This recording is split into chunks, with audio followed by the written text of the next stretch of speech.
2,000 years ago. Roman farmers shaped landscapes that did more than just grow food. They fed empires. These were not mere laborers. They were observers. They studied the subtle contours of the land, listened to the shifting temperament of the soil, and worked in a quiet, disciplined harmony with nature rather than trying to bend it to their will.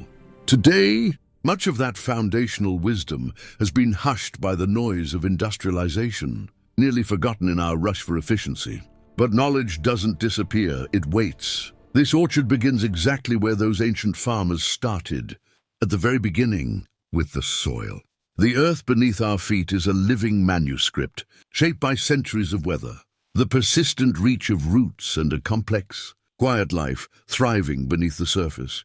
While the human eye sees only dirt, modern artificial intelligence sees a narrative. We are using technology to decode the ground itself. Sensors and algorithms now read the hidden signatures of minerals, the migration of moisture, and the intricate microbial patterns that dictate the health of a tree before it's even planted. Here, ancient records meet modern analysis. Hand-drawn maps from antiquity are overlaid with high-resolution data generated by machines. The past leaves fingerprints, pH levels, drainage paths, sediment layers, and today's technology is finally sensitive enough to recognize them. As the orchard structure begins to emerge, we see that spacing is a science of intention, not convenience. Every line is drawn with a purpose. In this revival, the soil is opened but never disturbed. It is a philosophy of respect. We feed the earth before we ever ask it to give. Following Roman practice, we return what time has removed through compost and organic nourishment. It is the golden rule of the ancient grove: nourish first, harvest later. Then come the trees. We choose them with the gravity of historians. Figs, olives, and apples, varieties described in texts older than most modern nations. These aren't just plants. Each sapling carries a genetic memory of the Mediterranean sun and the potential to endure for centuries more. The planting is a ceremony of precision. Roots are lowered, the earth is pressed gently by hand, and water seals the connection between biology and geology. Then we perform the ancient art of grafting. Grafting is a masterpiece of observation, taking two living systems and joining them into one. It is guided growth, never forced. This is how knowledge is passed forward without words.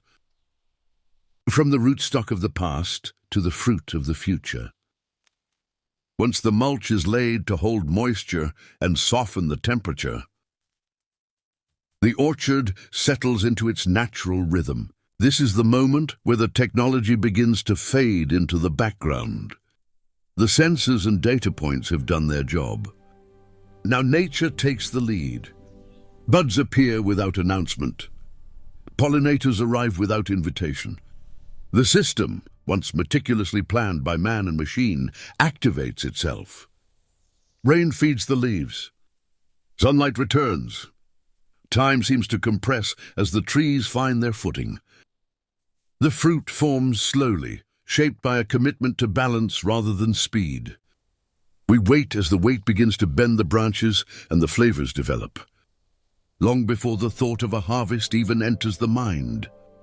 When the time is right, hands collect what the land offers. Nothing is rushed. Nothing is wasted. If you look at the soil now, you'll see it is darker, richer, and more responsive. It is alive. It remembers what it once was. This orchard once fed an empire. Today it stands again, not as a museum piece or a replica, but as a living continuation. 2,000 years may separate the hands that planted these trees, but the process, the respect, and the connection remain unchanged. We are, as we have always been, rooted in time.